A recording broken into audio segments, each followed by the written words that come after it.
Bachchan family का नाता राजनीतिक परिवारों से शुरू से ही काफ़ी गहरा रहा है। अमिताभ बच्चन की मां तेजी बच्चन और इंदिरा गांधी इतनी पक्की सहेलियां थी कि कहा जाता है कि जब राजीव गांधी की शादी सोनिया गांधी से कराई जा रही थी, तब सोनिया जी को बच्चन परिवार के घर में ही रखा गया और अमिताभ बच्चन को फिल्मों में रोल दिलाने के लिए भी इंदिरा गांधी ने सुनील दत्त और नरगिस दत्त जैसे कई फिल्मी दिग्गजों से बात की थी। और बाद में राजीव गांधी और अमिताभ बच्चन इतने पक्के दोस्त बने कि दोनों में से कोई किसी का कहा नहीं टालते थे। और यहाँ तक कि प्रधानमंत्री पद पर आसीन राजीव गांधी राजनीति तक के कई फैसलों के लिए अमिताभ बच्चन से मशवरा किया करते थे। और इसीलिए जब राजीव गांधी ने अमिताभ बच्चन को राजनीति में आने का न्योता दिया तो अमिताभ बच्चन मना नहीं कर पाए। साथ ही साथ कूली के निर्माण के समय हुई दुर्घटना ने भी अमिताभ बच्चन को राजनीति की तरफ आकर्षित करने में काफ़ी मदद की।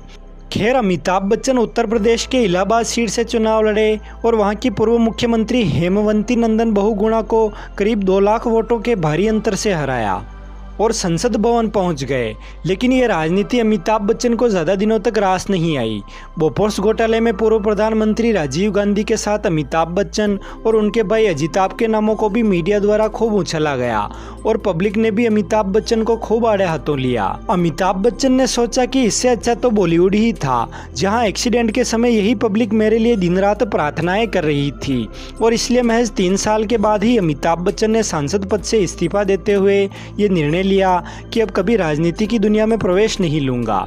राजनीति से लौटने के बाद बच्चन ने शहंशाह फिल्म के साथ जबरदस्त वापसी की, लेकिन शहंशाह सहित शराबी, मर्द और नमक हलाल जैसी कई फॉर्मूला फिल्में एक लंबे अरसे से करते आ रहे अमिताभ बच्चन के मन में उनकी 70 के दशक में आई सौदागर, मिली और अभिमान व मंजिल जैसी क्वालिटी फिल्में करने की इच्छा हुई।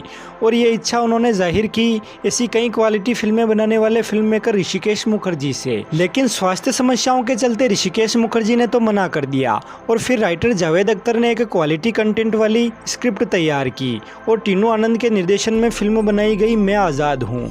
मैं आज़ाद हूँ यही दिखाती हैं कि कैसे कुछ राजनेता और व्यापारी अपने निजी फायदों के लिए किसी आम आदमी का राजनीति में इस्तेमाल करते हैं। मैं आज़ाद हूँ बॉक्स ऑफिस पर तो फ्लॉप रही, लेकिन अमिताभ बच्चन की एक बेहतरीन फिल्म के रूप में इसे आज भी देखा जाता है। फ्रेंड्स, राजनीति के इर्द गिर्द बुनी हुई इस फिल्म में लीड अदाकारा थी शबाना आजमी। फिल्म की ज़्यादातर शूटिंग गुजरात के राजकोट में तथा इसके आसपास की गई और राजकोट में शूटिंग के समय एक बार बातों बातों में शबाना आजमी ने अमिताभ बच्चन से पूछ लिया कि अमित जी, कभी आप भी हमारे देश की राजनीति का हिस्सा थे, तो क्या आपने अपने राजनीतिक अरसे के दौरान कोई बड़ा बदलाव किया है? तो अमिताभ बच्चन बोले कि हाँ, जीतने के बाद हम सभी सांसदों को राष्ट्रपति भवन में डिनर के लिए बुलाया गया और जब हम डिनर के लिए बैठे और हमारे सामने प्लेटें आई तो उन प्लेटों को देखकर मैं थोड़ा हैरान हुआ, क्योंकि प्लेटों में हमारे राष्ट्रीय चिन्ह अशोक स्तंभ का फोटो लगा हुआ था और प्लेट में खाना खाना मुझे उस अशोक स्तंभ यानी हमारे राष्ट्रीय चिन्हों का अपमान करना लगा। और बाद में ये बात मैंने अन्य लोगों से साझा की तो सबने यही कहा कि भाई बात तो सही है तो ये राष्ट्रीय चिन्ह का अपमान। लिहाजा मैंने अगले दिन ये बात संसद भवन में उठाई और जाहिर तौर पर मुझे सबका समर्थन मिला और तुरंत वे प्लेटें चेंज की गई और कुछ दिनों के बाद ये कानून पारित किया गया कि प्लेट्स पर किसी भी राष्ट्रीय चिन्ह का निशान नहीं होगा।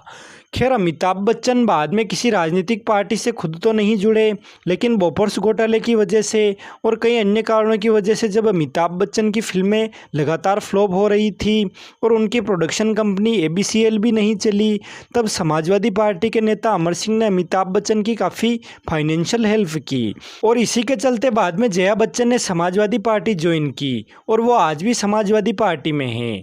तो व्यूअर, ये था अमिताभ बच्चन के पॉलिटिकल करियर का एक दिलचस्प किस्सा। वीडियो पसंद आए तो इसे लाइक करें, शेयर करें। चैनल पर नए हो तो चैनल सब्सक्राइब कर बगल में आ रहे बेल आइकॉन पर ऑल का ऑप्शन चुन लें, ताकि ऐसी ही वीडियोज़ की नोटिफिकेशन आपको सबसे पहले मिल सके। धन्यवाद।